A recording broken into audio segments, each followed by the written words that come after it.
while Bills fall to 5-5. Richard Sherman, your reaction to losing a game because of 12 men on the field? Well, first off, Skip, I don't get it. I don't get it because the field goal block situation is usually just your starting defense. Hey, let's line it up, guys. You know, you get a few guys here and there that come on the field, but for the most part, it's just your starting defense. You don't need a whole lot of subbing in and out. So there's rarely a situation where you could run into 12 players on the field. Maybe you add a lineman, take a safety out, something like that, but you don't really need to do that. So that's on coaching. That's on coaching. You're getting too cute in a situation you don't need to be cute. You're more than likely not going to block this field goal.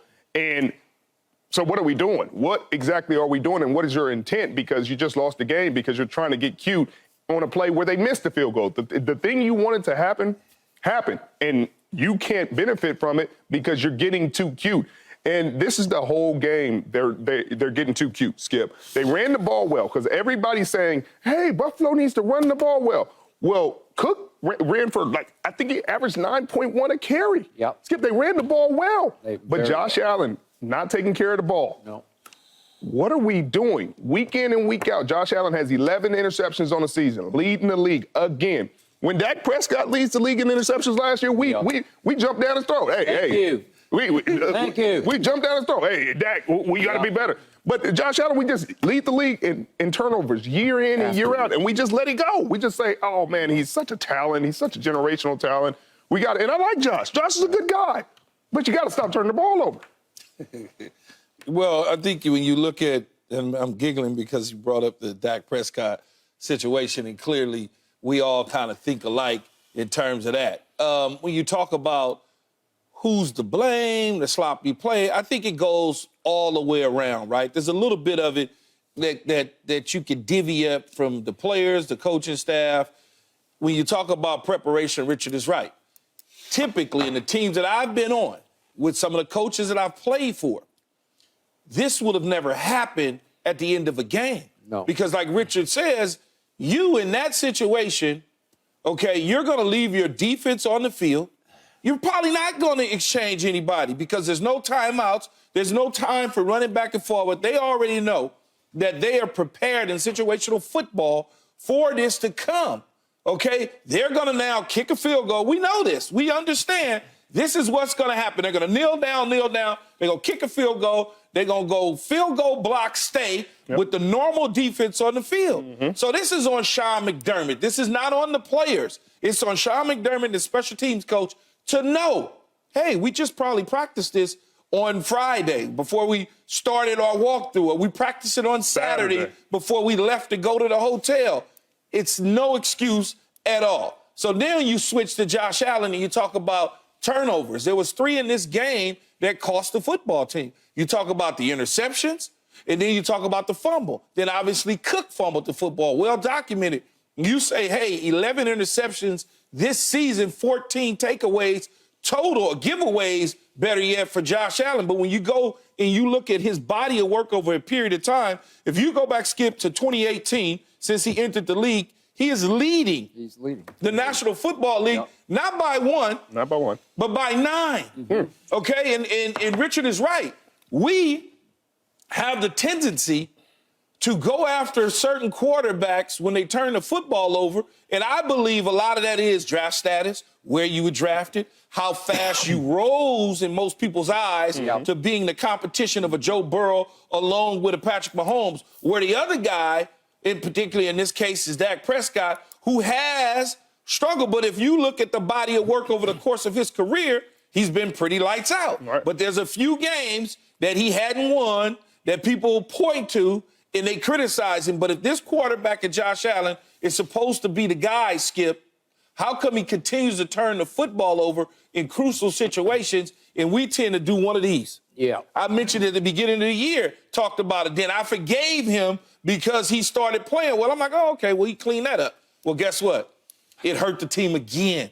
So in this situation, they're right now on the outside looking in to get to the playoffs, and they very well could be with a host of other teams sitting around just like us watching the games come playoff time. That is correct. Okay, back to 12 men on the field. I can't remember 12 men on the field costing a team an entire football game, but that's what happened last night because obviously if you have 11 men on the field, we're having a whole different conversation right now that Josh Allen survived his turnovers. Yes.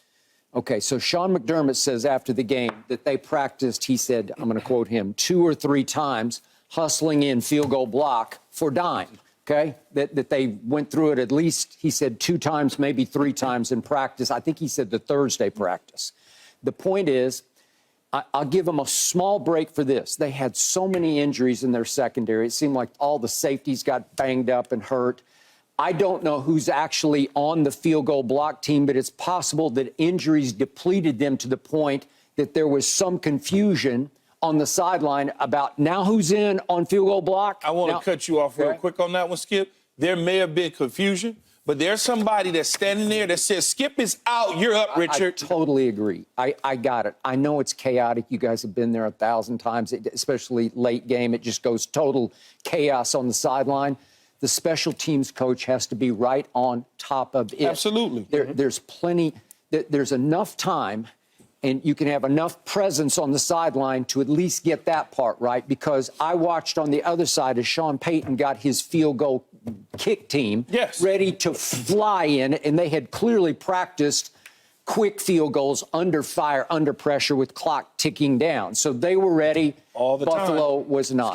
Skip, in those situations, you practice pretty much every personnel you're in. Sure. Hey, if you're in dime, then the safety goes here, this safety goes here, the dime goes here, the nickel goes here. If you're in nickel, this is the situation. If you're in base defense, these are spots you go in. And usually it's replacing the dime with the sandbacker or et cetera, et cetera. So you practice these situations because you don't have time to sub in and sub out, or you're going to run into this situation. So again, this is on Sean McDermott. He has to be better. He has to know that his team is in dime. Hey, stay on the field. Just stay. We got to survive the down. We're not blocking this field goal. We're in dime. We got to overcome the situation we're in because we got the stop, but we're not going to be able to get a field goal block team out. All right, back to Josh Allen. I'm not being 20/20 hindsight hypocrite here. I have called him out for his turnovers since his rookie year. And I've called Dak out for his turnovers also, but I have not given Josh Allen any break on this because he is the ultimate turnover machine in the National Football League.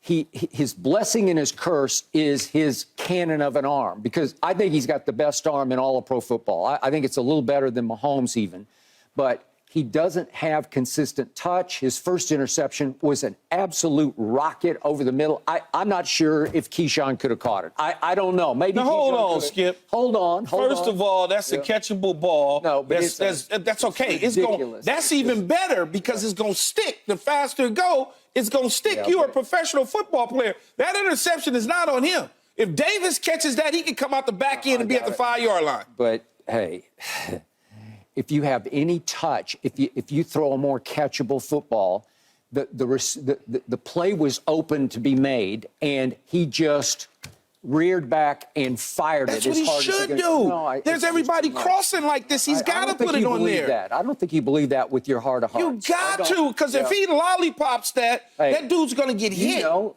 you should know, of all people, the high traffic with the ball coming that fast, it's on you before you know it. You can't even get your hands up. Yeah, but his head was already turned around, Skip. All right, so the point is that he will try, because of his arm, blessing and curse, he will try just about anything at any time. And Richard, I give you what you said. He seems like, I don't know him, but I've just watched 1,000 interviews with him. He's great. I think you guys have had him on the post game and all that. I don't know how you could ask for a much better face of the franchise, but you have to hold him accountable because this team should be a little better than 5-5.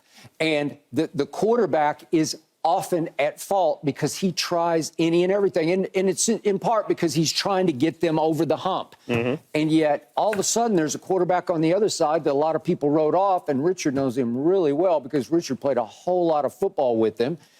And his name, he's still afloat. His name is Russell Wilson. And all of a sudden, Denver is cooking because we're letting Russ cook in some old ways that Sean Payton has finally figured out, well, he's pretty good at this. And I wanted to show you the last 2 drives, some of the things he improvised, and it's sort of vintage Russ. I don't know that he has quite the arm or the escapability he used to have, but he's figuring out little big ways to get it done. If we could see those, I think it's 7 completions in the last 2 drives, a lot of them are just little. That wasn't too bad there with the Judy. And then he gets out and gets it to Perine that was for a first down. That was sweet. And a lot of flips into the flat. And that was for another first down, and then that was okay. Well, it seems like have you to me, seen that Skip, before? Yeah. It seems like to me he wants to take. There's another one. He wants to take. He showed me last night that he There's wants to another take his little flip. good name back. Yeah. That's what he showed me. And you don't have to, with him, they're being conservative. He's being conservative. Yeah. He's dinking and dunking. And when the opportunity presents itself, he's taking shots. That's who he's been his whole career. Late in the fourth quarter, he's going to scramble around. He's going to find the guy deep. He doesn't have necessarily the same rapport he had with Doug Baldwin and Tyler Lockett and DK Metcalf as he does with Cortland Sutton and Jerry Jeudy. But that is what he does well. And it's cool to see him and Sean Payton finally getting on the same page, because you cannot try to make somebody Drew Brees. And I think that's what they tried to do at the beginning of the season. And that's not necessarily his game. Good point. He's been very efficient. He leads the league in touchdown percentage. He's amongst the league leaders in touchdown passes thrown this season.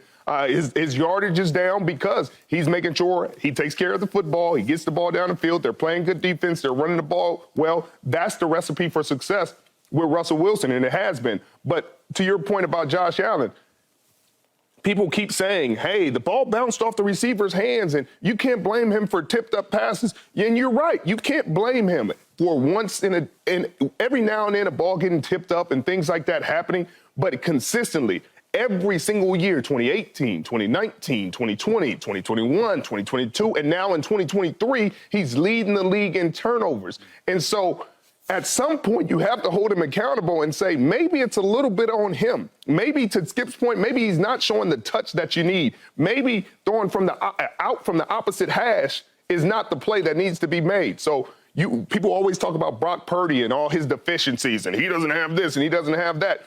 Well, he plays the game at a high level. He leads the league in QBR. He takes care of the football. He gets the ball to his weapons. And to Dak Prescott's point, he's been playing well the last 3 games. He's getting the ball to CeeDee Lamb more than he ever has. They're finally targeting him in a way that makes him an elite receiver. He's putting elite receiver numbers up. And so we have to be critical of the guy who's a great person but has cost his football team wins. He's getting paid the big bucks because they want to be able to lean on him. They want to be able to trust him to win the game in these situations. And they're 500 because he's not taking care of the ball and the defense isn't standing up when they need it. I don't think we're letting him out of the weeds in this situation, but I've always been one, and this, Skip, I'm going to discount interceptions. Whether it's Dak Prescott, Lamar Jackson, whether it's Patrick Mahomes or Aaron Rodgers, whoever, I always just go like this, right down the middle, because a lot of them are mistakes. A lot of them are dropping balls or running the wrong routes, and they get the credit for it. So I get that.